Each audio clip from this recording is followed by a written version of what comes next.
Hopefully we should be live here shortly. There we go. Always takes Facebook a few seconds to give me the okay, you're live kind of a thing going, right? And I think everybody has the same problem, don't they? All right, today we are here to discuss naming your new brokerage, okay? So I'm going to tell you a little story about how we came up with the name of our brokerage, and then I'm going to give you some tips and tricks when you start brainstorming, what to do and how to do it, right? Because that's what I do, don't I? Give me 1 second. I just want to see if I can't get this a little more clear. Ving, there we go. How about that? All right.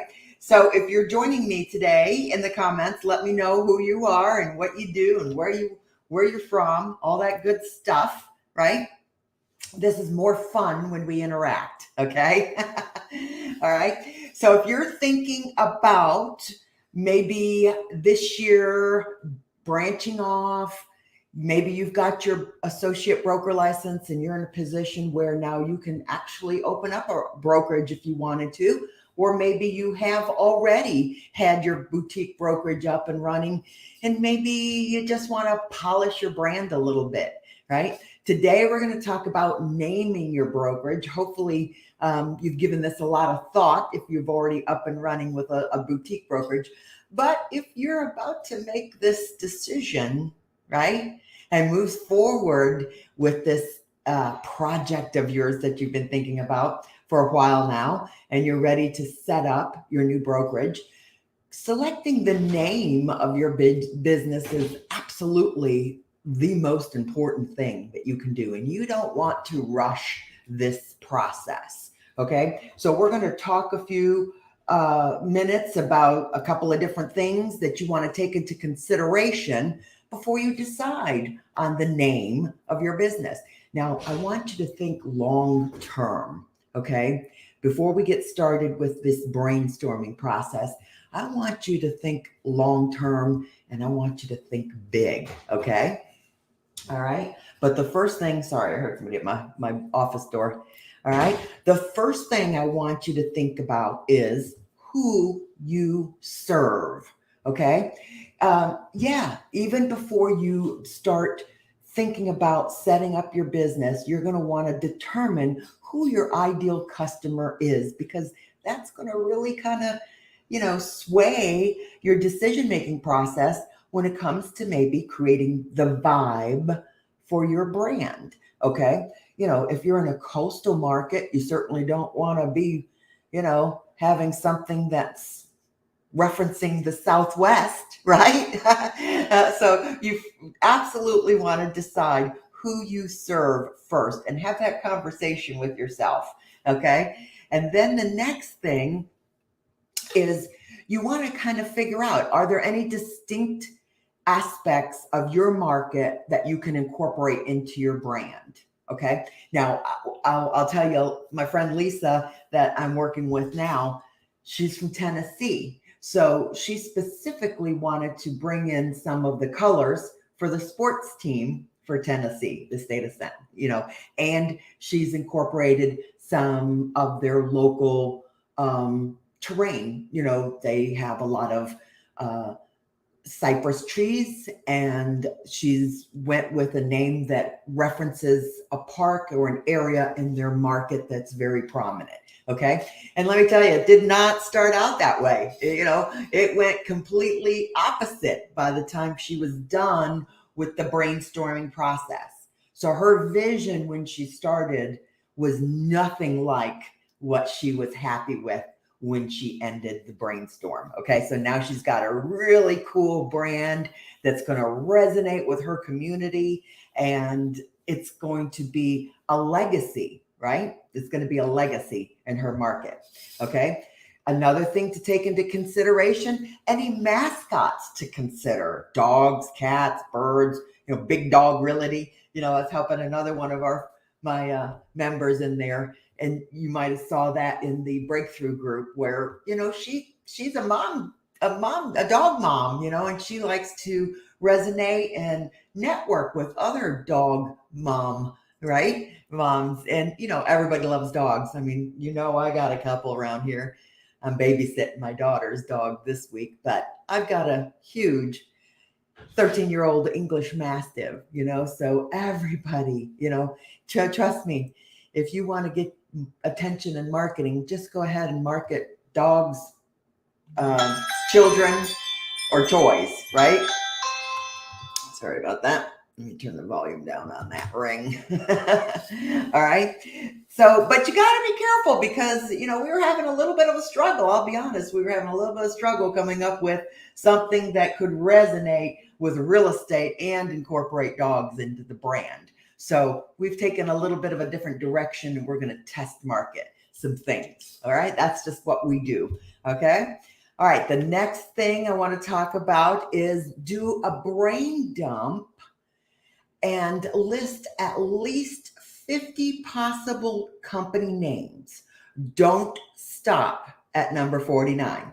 Okay. I am so serious about this because when you are coming down that home stretch and you're looking at 50 different names, don't stop. Don't stop at 49 because it might just be that 50th one that makes it over the hump for you. Okay. All right.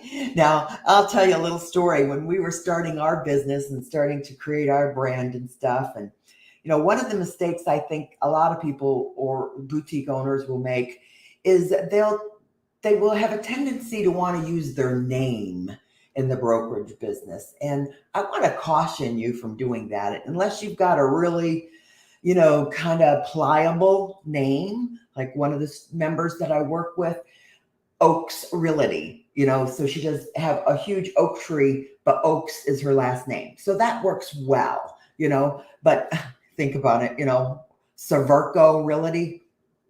Nobody can spell it. Nobody can pronounce it, right? So that obviously was not an option for us. Thank goodness. Okay. But you got to think in terms of, all right, maybe I might have some agents down the road. I don't want them having to put my picture and my name on their logo, or carry that information over, as far as their marketing capabilities as well. I wanted it to be generic. I wanted it to be bigger than us. Okay. Because when you create a brand that's bigger than you've got an asset that is sellable, right? If you think about it, if we had branded ourselves for the last 20 years as 𝙤𝙤𝙢𝙪𝙧 Realty, how many people do you think would have bought it? You know what I mean? So, or would be willing to buy it, I should say, right? So I want you to think bigger than just your last name, okay? And I'll tell you, we were going round and around and around. We had a partner in the beginning, or Jake did, and they wanted to do, 𝙤𝙤𝙢𝙪𝙧 Realty, but I just, I wasn't feeling that, right? And we were coming down, we were driving down a road that's on the outskirts of town here, and there was a huge, huge, huge sign that was on the side of the road that was selling, a large tract of land, right? And the local real estate brokerage was Deltona Lakes Realty, Millie Piper, if anybody knows her, is everyone's, realty godmother here, right, in this town. All right. But thanks to her, she had a huge sign on this parcel of land that said prime real estate for sale. And then of course her brokerage underneath there. All right. So we're driving down the road and we're past this billboard and I'm like, that's it. Prime real estate. And then when you put for sale in there, that's what it is. Prime real estate for sale. All right. And that's how we came up with our name. All right. So that's why I want to say, don't quit. Don't quit until something just dings a light for you. Okay. All right. I'm going to keep going here with a little bit more. So stay with me, right? Once you have gone through this creative process and you've put 50 names down on a piece of paper and you've come up with one that just jumps right out at you, right? And you've decided this is it, right? You have chosen a name, okay? That's the first step. Once you get that done, you're off to the races, right?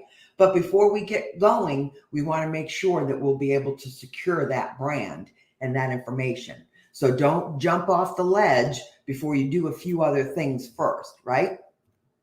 The first thing you want to do is check your division of corporations state website. So go on there, plug in your name, search the name that you've come up with. Be sure to put Inc. or LLC in there because it needs to be very, very exact, okay? And make sure that it's available, that no one else has an active corporation with that same name, okay? Once that's done, boom, you're off to the races. Go ahead and go to your domain provider. I'm going to assume GoDaddy.com, right? But go on to a domain provider and check your website address, right? Before you pull the trigger on anything, you're going to want to make sure that all of these digital assets are available to you before you pull the trigger on any of it, okay? All right, but once you get those two items nailed down, you are ready to create your logo, okay? Make sure that when you create the logo that it's almost simplistic, because you need to make sure that there isn't too much detail in there, that it isn't going to print well onto various different objects and websites and things like that, okay? So have fun creating a logo. And of course, you can use resources like Canva or even Fiverr.com, okay? And then the next thing you might want to do is to create a mission statement for your business. You know, a little tagline that can go, because there's lots of little places where you can put that kind of information, okay? Ours happens to be prime real estate, delivering the quality service you deserve. That's our tagline in our mission statement, and it has been for 20 years, okay? So when you make those decisions, you're going to want to think in terms of your entire legacy is going to be going into this, right? And hopefully you just have a whole lot of fun in this creation process when you're starting your new business. And if there's anything I can do to help you, absolutely reach out to me. I'll be happy to help in any way I can. But that's what I do, is I teach independent agents how to put a foundation in their business first and foremost, right? That is going to allow them to be profitable and in an independent position so that they can transition easily when they're ready to make that decision and move into a boutique brokerage of their own, okay? So if that's something you've been thinking about, let me know, all right? Because I can get you there, okay? All right, so I'm going to say goodbye for today, and I hope you guys have a great weekend. Let me know if there's anything that I can do for you, okay? Talk to you later. Bye-bye.